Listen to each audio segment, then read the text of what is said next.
গাজাকে ঘিরে আবারও আন্তর্জাতিক উত্তেজনা চরমে। মানবিক সহায়তা নিয়ে যাওয়া আন্তর্জাতিক নৌবহর আটক করেছে ইসরায়েলি বাহিনী। গ্লোবাল সুমুদ ফ্লোটিলা নামে এই বহরে ছিল খাদ্য, ঔষধ ও জরুরি ত্রাণ সামগ্রী।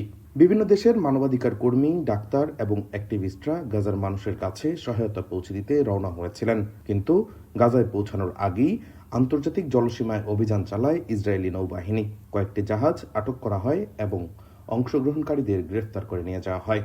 ইসরায়েলের দাবি, গাজার উপর তাদের নৌ অবরোধ কার্যকর রয়েছে, আর এই বহর সেই অবরোধ ভাঙার চেষ্টা করছিল।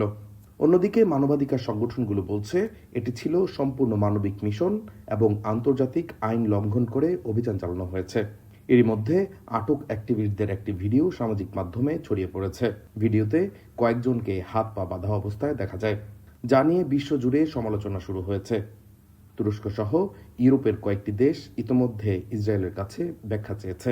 জাতিসংঘেও বিষয়টি নিয়ে আলোচনা চলছে। গাজায় চলমান মানবিক সংকটের মধ্যে এই ঘটনা নতুন করে আন্তর্জাতিক চাপ ও বিতর্ক সৃষ্টি করেছে। ডেস্ক রিপোর্ট, দৈনিক ডেস্টিনি।